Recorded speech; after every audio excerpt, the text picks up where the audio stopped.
असल्याचंही कौतुक त्यांनी केलंय। झालेला आहे, मात्र या अर्थसंकल्पातून कुठल्या सेक्टरला काय मिळालं हे सामान्यांना जाणून घेण्याची अपेक्षा आहे। अर्थसंकल्प इंग्लिशमध्ये सादर झालाय, कुठल्या सेक्टरमध्ये कशा पद्धतीची भरीव तरतूद करण्यात आलेली आहे, तुम्ही कसं पाहता या अर्थसंकल्पाकडे? मी या अर्थसंकल्पाकडे अशा दृष्टीने पाहतो की एक सेक्टर नाही पण ओव्हरऑल इकॉनॉमीसाठी काय करण्यात आलेलं आहे आणि त्यांनी जे 9 प्रायोरिटीज ज्या डिफाईन केल्या होत्या त्या सगळ्या सेक्टरना म्हणजे लागतात।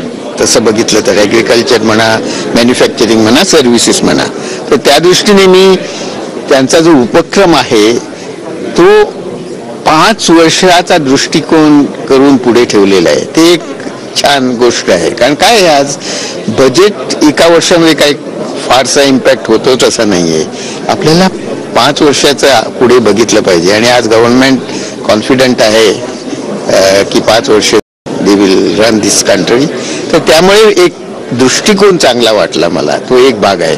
जवळजवळ 40 ते 45% लोक ॲग्रिकल्चरमध्ये जॉब्स करतात आज आणि त्यांचं जे ॲन्युअल इन्कम आहे ते एवढं कमी आहे की ते जर वाढवलं नाही आपण तर आपल्याला गरिबी कमी करता येणार नाही। तर जे काही आपण ॲग्रिकल्चर सेक्टरला केलं त्याचा जर फायदा जर ते 40-45% लोकांना झाला तर कदाचित ते पुढे येऊन बरेचसे लोक ॲग्रिकल्चरच्या बाहेर येऊन इंडस्ट्रीमध्ये सुद्धा येतील, त्याचा पण फायदा होईल आपल्याला। तर ओव्हरऑल चांगलं वाटलं मला ॲग्रिकल्चर। एक पॉझिटिव्ह पार्ट असा म्हणू त्याचा की आज जी आपल्या ईस्टर्न स्टेट्स जी आहेत आणि बिहार त्याच्यात इन्क्लूड आहे, फारच मागासलेले आहेत आणि तुम्ही बघा आज पर कॅपिटा इन्कम बिहारचं आणि महाराष्ट्राचं तर एक तिप्पट 4-4पट एवढा फरक असावा।